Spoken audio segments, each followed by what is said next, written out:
Principal Matters Podcast, episode 74.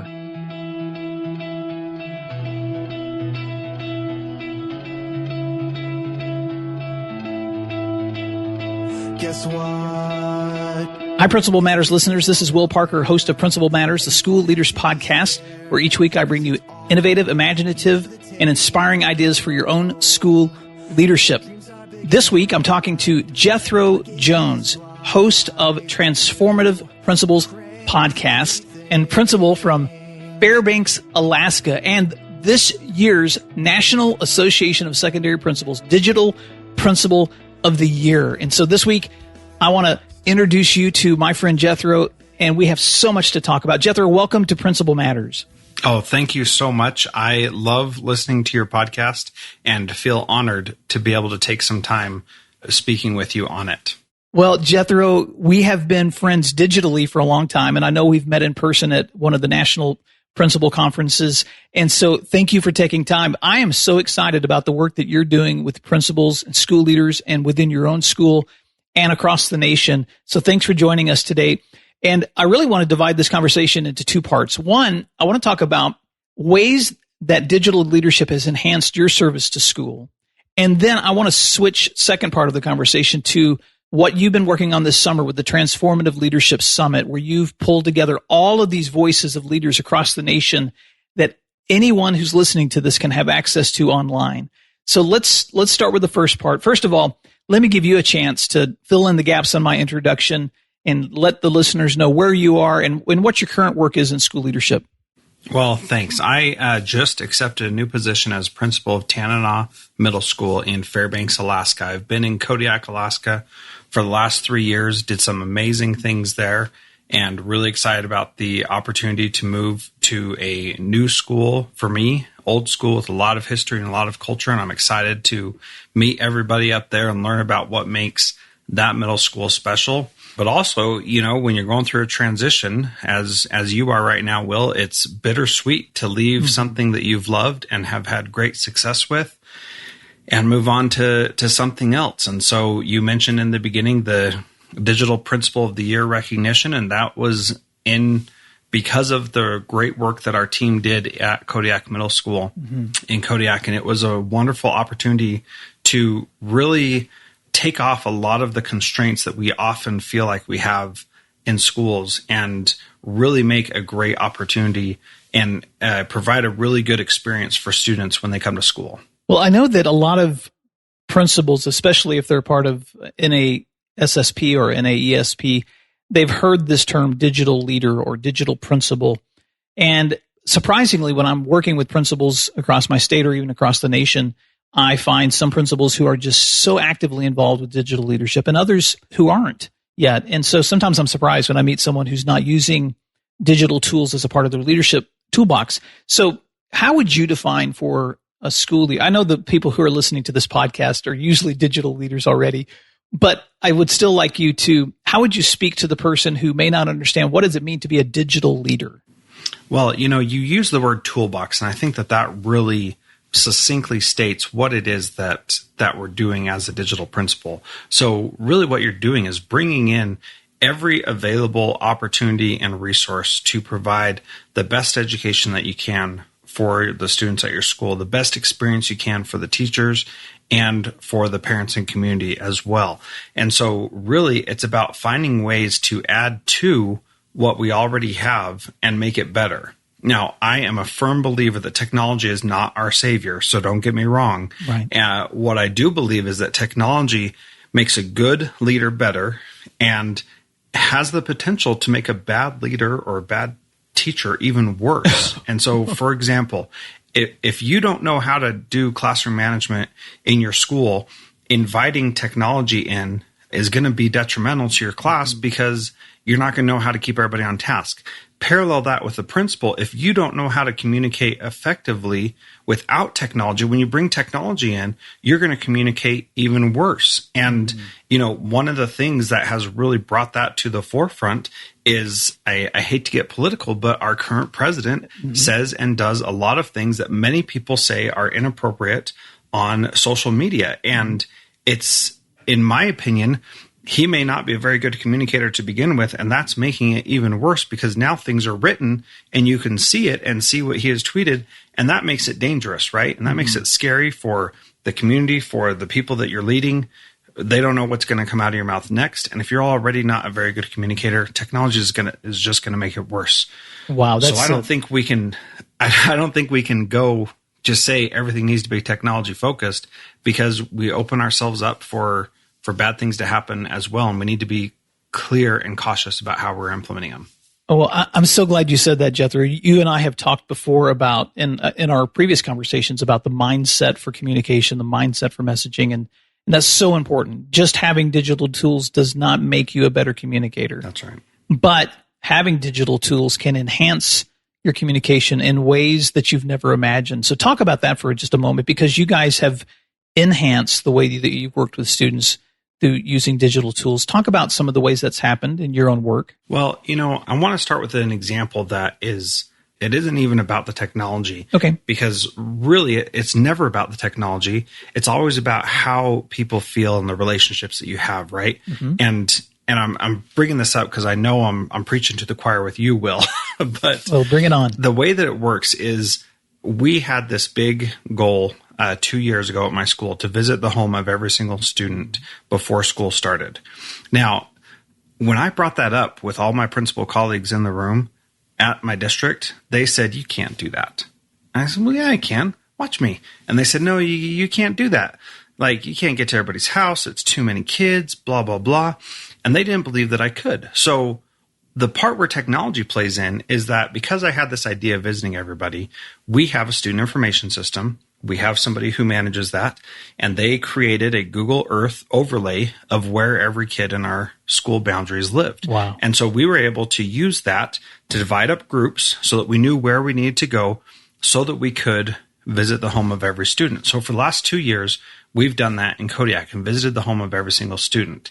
Now, what does that really mean when you get right down to it? It means that the kids' first interaction with us is that we care enough to come to their home and tell them we're excited for them to be at school. Wow. Now, here's an awesome story from that. There was a student who had traveled across the country in his Airstream with his family, came to Kodiak and did not have a place to live and was living in a campground in his trailer. We knocked on that door because we knew that he was there. And he opened it up and saw that even though he was homeless, even though he didn't have a home yet, he still had a school principal and staff members who cared enough to find him and come and visit him before school started. Wow. Now, if that's your first experience with the school, how's the rest of your school year going to go? If you have bullying issues, if you have confidence issues, if you have trouble with schoolwork, you know there's somebody who cares enough to come to your home before school starts and tell you that they're glad you're there. That's awesome. That's powerful. Yes. Middle school is hard enough. It doesn't need to be any harder. And so when we can find ways to make it better and utilize technology to help us make that easier, then that's why we use technologies to improve those relationships. Well, that's fantastic. And I know because I was listening to your interview on Better Leaders, Better Schools with Danny Sunshine Bauer, one of our great friends. I remember you guys talking about ways that students, especially those who may be coming into your district from outside that district who live in other places, times that you've even used ways to introduce them to your school before they get there with technology. Tell us how you guys have done that. So there's a large Coast Guard base there, and in Fairbanks, there's a large Army base right next to my school. And so military families know they're getting PCS'd or transferred to a new place a few months in advance usually. And so if we know, then we invite those parents to contact the school, let us know, and we'll set up a FaceTime or Skype video call with the students so that they know there's somebody there before they get there who cares about them. Once again, making sure that kids feel welcome and comfortable in our school is what we're working on. And so if we can do more ways of that, then we're going to do it. And so those are wonderful opportunities. And if you've got an Army base, or if you ever find of a kid who's coming to your school before they're there, offer that to them and give them the opportunity to FaceTime and just see what the school looks like. That will calm so many fears of kids who are transferring that, you're just going to be so much further ahead with those kids than you can even imagine. And that is so powerful, Will. Well, Jethro Jones, our National Digital Principal of the Year, there's lots of incredible things happening within his own school community, but I want to ask you some questions before we talk about Transformative Leadership Summit, which is an amazing event that's getting ready to happen soon. I want you to talk a little bit with me about some of the work that you've been doing connecting principals to other principals, because you have invested a lot of time in the last couple of years, and I can't even remember how long you've been hosting your podcast, Transformative Leaders. But talk about that for just a minute. I want to talk about you for just a minute too, Jethro, because I know you've interviewed lots and lots of principals, and I would love the opportunity for my listeners to learn more about you. And I'm really excited about the possibility of us simulcasting this on our podcast so that even your own listeners can hear you talk about you a little bit, because you're always talking with other leaders. So take us back in time a little bit. How long have you been doing the podcasting with leaders around the nation? And how many interviews are you up to at this point with leaders of schools? So I started doing that in December of 2013, if you can believe it. Wow. And so every single week since then, every Sunday morning, I release a new episode of my podcast interviewing someone else. And sometimes they're school leaders, sometimes they're business type people. Like I've interviewed Seth Godin, which was amazing and an awesome experience. And sometimes, wow, congrats. It's people. Thank you. It's people who are not even in education. So what I really wanted to do was I was going to these meetings across the state, the Principals Association meetings and things like that. And there are so many good people who are principals that don't ever have a chance to tell their story. And so I've made an effort to interview people who everybody knows, like Todd Whitaker, Rick Wormley, and you and other people. But then I also wanted to find people that others didn't necessarily know about. For example, my very first interview was with Sandra Jolovich-Moats, who was the principal of D Elementary in Ogden, Utah. Wow. Nobody knows who in the world she is, but she took her school from one of the worst in the state all the way up to the top 10, wow, which is inspiring to hear that. Yeah.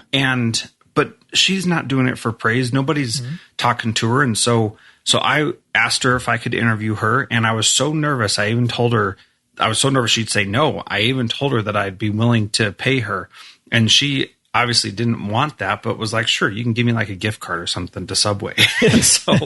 so that's what I did. But I was so excited to learn the stories of other people, other principals who were doing amazing things because they're out there. And we as educators just aren't very good about promoting ourselves and telling about the great things that we're doing. Well, and so let me jump in because I want to ask you this, because these are questions I think sometimes when I'm listening to your podcast, Jethro, and I just want to jump in. So I get here's my chance to finally do it. How has it changed your leadership? All these conversations you've been having for 4 years now, every single week you've been talking to powerful leaders about school leadership. How's it changed you? That's what's the most amazing is I feel like I've been learning in dog years. Just like it's only been 4 years, but I feel like I've gotten 20 years worth of education, and it's just amazing. You can listen to my podcast, all these interviews that I've done, and I think be better prepared to be a principal than going to a graduate school for education. Don't tell any college professors that I said that, but seriously, like this. I have listeners who are college professors, and we still love you guys. But Jethro, you're making a great point here, talking about relevant learning. So keep going down that road with us. What have you learned? Well, what I've learned is that we are all trying to do the best that we can. None of us are perfect, and I think the biggest takeaway from all of this is whatever your school community is, you need to be hyper personalized for that community. So there are a lot of big ideas and broad strokes in education, but when it comes down to it, you need to know your community and serve your community first and foremost. And so the things that I've done, like the home visits, the software that we created to schedule students in a unique way at my last school. We did those things because they fit our community and made sense. And if I just try to copy what somebody else is doing, I'm not going to be successful. But if I take what somebody else is doing and adjust it and adapt it for my particular school and students, that's where the real magic is going to happen. And I have seen that over and over because every time I talk to somebody, I take something that I've learned from them and I try to apply it to my school. And let me tell you, that's a lot. And I'm up to almost 200 episodes on my podcast now. And that is a lot of different things that I've been implementing at the 2 different schools that I've been at. Well, congratulations, Jethro. And as someone who has been podcasting for a much shorter time, and most of my podcasts are not interviews, so I know there's a lot of work that goes into recording and editing and contacts and scheduling and appointments and technology and all the things that you're doing on your time outside of school. And so congratulations for the investment in time. And, and I can relate. I've had conversations about pursuing my doctorate or more advanced degrees, and there's value in that. But for me, I chose to invest my last 4 years in personal development, leadership growth that was so much more nuanced and enriching for me because of reaching out to people within my own state and across the nation and across the world and with people like you. And it worked for me also because it gave me the ability to do that as a leader who was invested in my school, who didn't have time to go back to school. But I could invest those times in the evenings and on the weekends. And because it's connected to our work, and because I think it's also work that we love, it enhances our leadership, not necessarily takes away from it, but it's a sacrifice.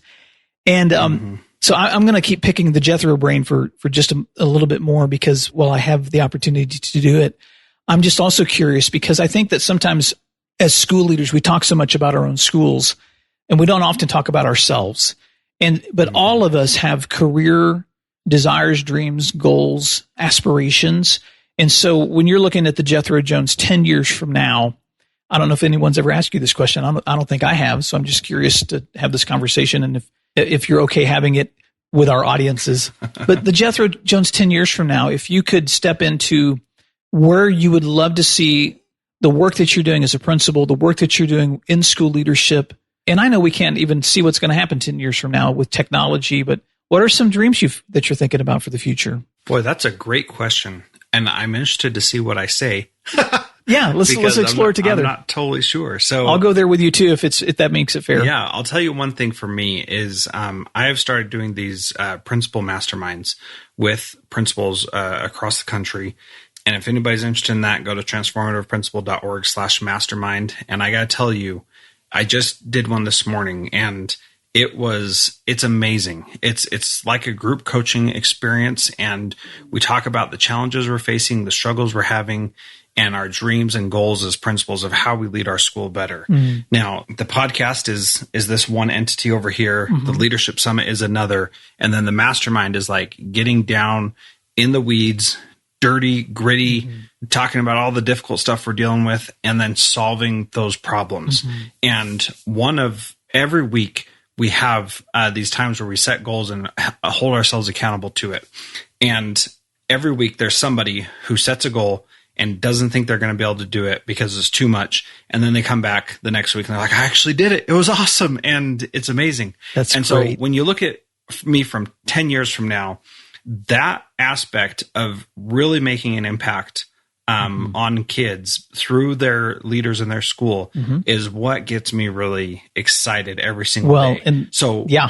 Can I just jump from there for a minute? Yep. Because please. I just want to say this to school leaders who are listening, because I think sometimes we don't voice those dreams. We don't talk about those aspirations. We don't look beyond where we are. And sometimes we do, but we're not willing to talk about it openly because I don't know why, but dreaming sometimes makes us vulnerable.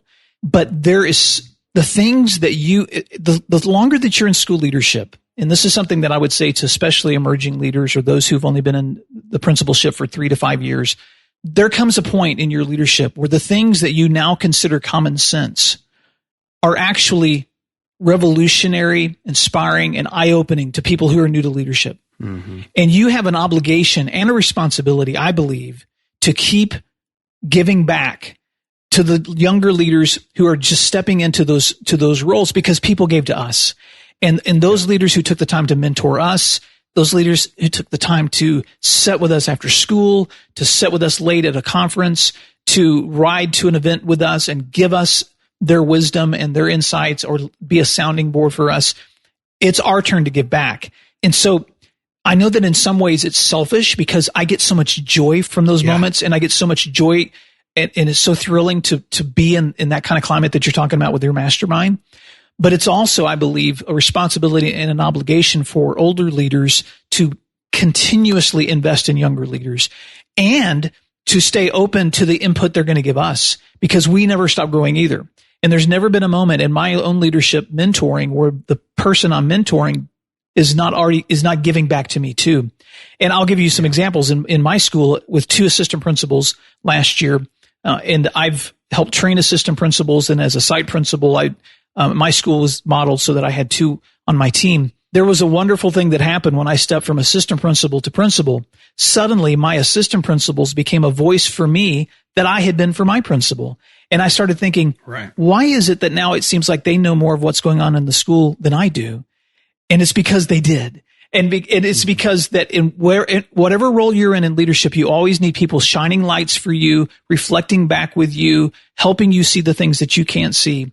And so we, as older leaders, have that obligation to give back to younger leaders. And then we have the obligation to stay open so that we can keep learning from the people that are coming up right behind us. And so I just applaud you, Jethro, for the work that you've been doing, because you've created a national platform of conversations with over 200 people. And so, Principal Matters listeners, if you haven't listened to Jethro Jones' podcast before, check it out at Transformative Principal. Is it .com? .org, yep. Principal Matters listeners, if you haven't checked out Jethro Jones' podcast at transformativeprinciples.org, do it today and listen to some of those great conversations that he's had in the past. And congratulations on your mastermind. And now let's talk about the Transformative Leadership Summit. Go ahead. You've got something to add to that. I do.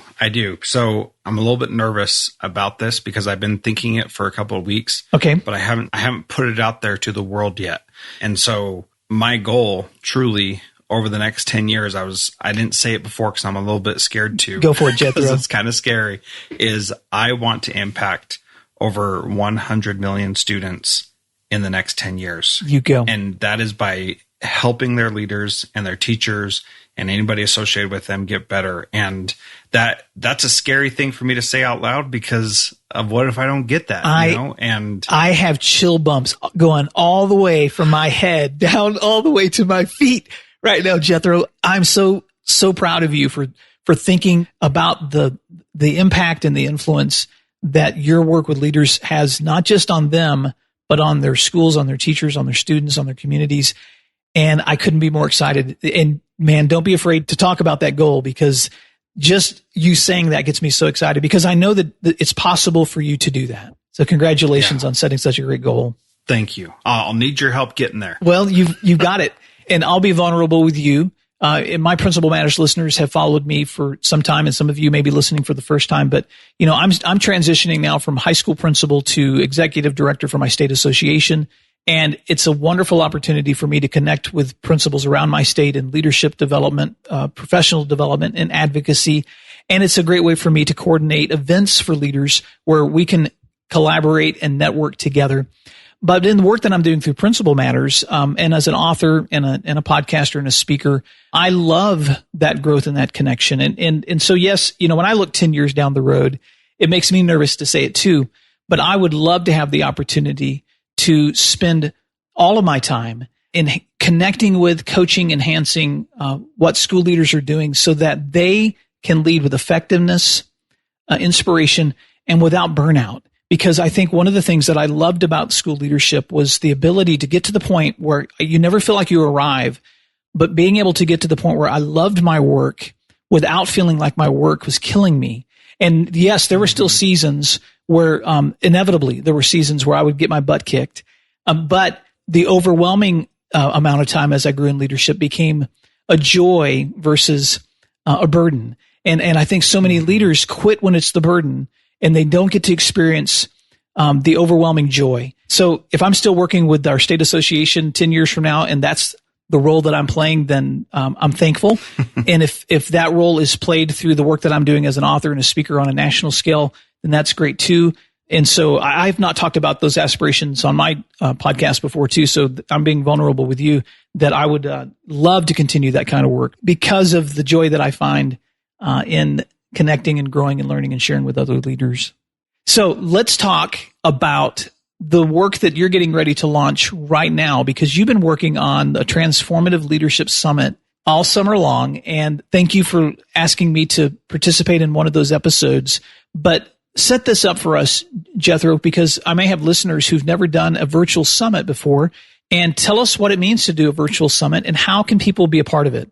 Well, for me, the big thing is I like going to conferences, but especially coming from Alaska, it's really expensive to get there. And so attending a conference is a big expense out of our school district's budget, and we're all in financial difficulty right now. And so what I wanted to create was something where you could get a lot of the benefit of a conference without having to travel. And as we've talked about already, technology enables that if you're already good at communicating those ideas.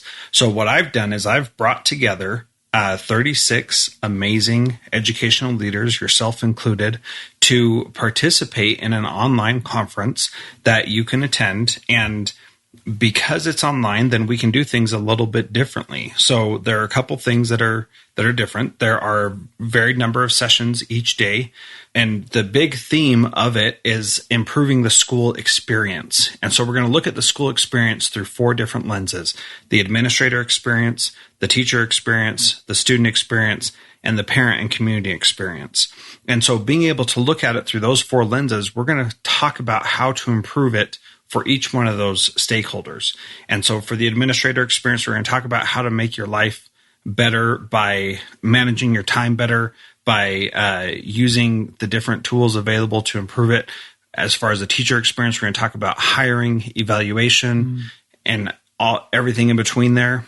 And then for the student experience, we're going to talk about one of the exciting things is, do you remember that news article a few months ago where the student newspaper crew investigated the history of the principal who was hired, and then the principal resigned? No, I did not know that. I guess I'm the uninformed one. Wow. Crazy, right? Yeah. Can you imagine telling your student journalism class, yeah, go investigate this person I just hired?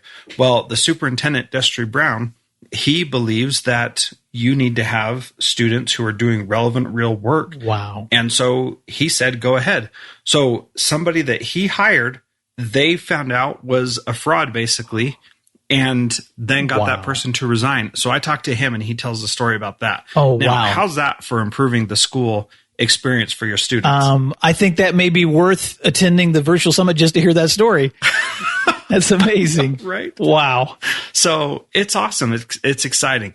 And then the parent community, that's where you're featured on messaging for them and making sure that they know who you are as a school and that they have an opportunity to connect with and learn from the school and interact with it as much as possible. So it's just going to be amazing. It's because it's online, then it's free to attend. The first 48 hours of every video are free to watch. After that, we close it. And if you want to see the rest of those or you want to see those videos after the 48 hours, then you just buy a conference ticket. And right now, the early bird pricing before it starts is just $97 for 36 speakers, about 18 hours of amazing content. So I'd encourage everybody to check it out because it is phenomenal to be sure. What a great way to learn and not have to leave your geographic location and to have access to so many speakers, because when you go to a physical conference, often you're limited by space and time and you miss out on a certain speaker because you couldn't see him because you wanted to see her,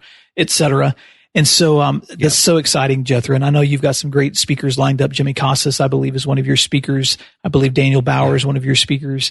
And so Principal Matters listeners, if Jethro, how can they find that summit and how can they be a part of it? Where should they go? Yeah, so you're going to have a link in the show notes on this. So just go to the show notes page of this podcast and click the link, and I'll take you to transformativeleadershipsummit.com. Mm-hmm. You can sign up, and you're probably driving right now, so don't worry about writing it down and crashing. Just want you to when you get a second, then flip that open, sign up. Just put in your email. You'll get into the free version automatically, and I'll send you links and tell you how to get to the bonus features. I think for your listeners, people who are listening to a podcast, the best thing about it would be if you get the all access pass, then you get audio versions of everything. Very cool. In a podcast format. So you just subscribe to this private podcast, and then you can add them into your podcast player and listen to all 36 of them whenever you want. And so that way you can breeze through them all and then find the ones you want to share with your faculty later, because there's a lot of things that'll be really beneficial for teachers as well, not just principals. Well, Jethro Jones from Transformative Principals podcast and Transformative Leadership Summit, I'm so thankful that you've joined us today. Let me wrap this up and ask you, I know you've just made a move, and I know that you're going to be leading a new school. What's got you the most fired up as you're thinking about starting this new school year? Well, I'm just excited because I've done so many awesome interviews for the Leadership Summit that I've been keeping a note in Evernote of all the things that I want to start doing from those interviews for the Leadership Summit. So I've got a big list of things that I want to get going on, and most of them really are about me, and they don't impact others except make their school experience better.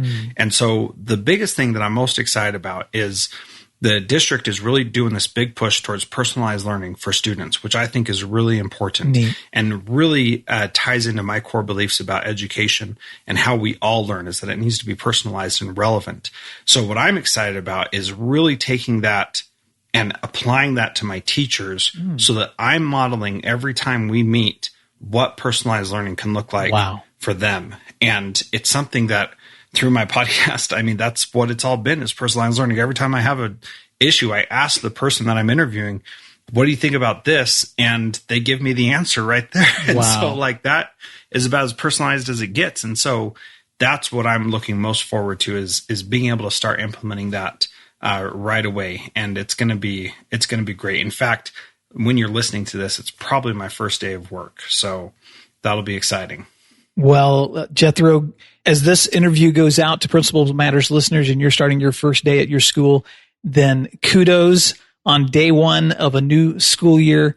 And Principal Matters listeners, I know that when you listen to our conversations each week, we talk about why the work that we do as school leaders is so important, because serving others is the reason that we show up to work every single day. And so, Jethro, what are some closing thoughts if you had chance for an elevator pitch with another school leader who's thinking about why should they stay committed to the work that they're doing? What would be a closing thought that you would have, that you would want to leave with school leaders about why the work that they do matters? So we have the very real opportunity, gift, challenge, whatever you want to call it, to impact a student's life, either for good or for evil, for the rest of their lives. And even as a principal now, when adults come into my office, they make a joke or comment about being in the principal's office and how that's scary. I want every kid to know that my school and my office is a place where they can feel comfortable and not have to feel like they are going to be in trouble or anything like that. They need to learn and grow, and I'm there to help them. And it doesn't matter what challenges they have, I've got their back. Well, Jethro, I have such amazing hope for our schools. And I know that I've said this before in our conversations, but I don't think anything showed it as poignantly as this last election, that there's such a misperception of schools. And when you look across the landscape nationally, when you look at the leadership choices at the national level for education leadership, you often feel like, especially our public schools, are being looked at as if there's assumptions that the schools are failing or that these are no longer the best places for kids.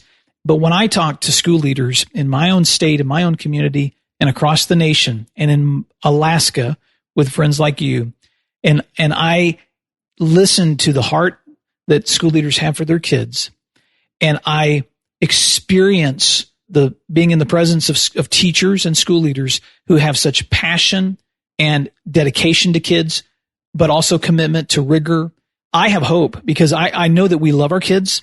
And I know that they are coming into environments every single day that are not perfect, because no environment is, but they're coming into places where they're loved and where they're going to be challenged and where they're going to be given opportunities to grow. So thank you for the work that you're doing as a school leader.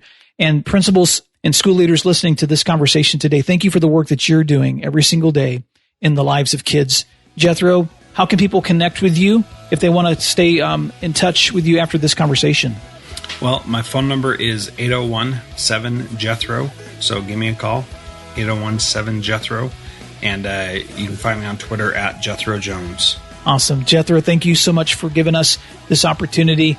And Principal Matters listeners, I will link in the show notes contact information for Jethro and all of the resources that he offers for school leaders. Thank you again for listening this week. I'll talk to you soon, and thanks for doing work that matters.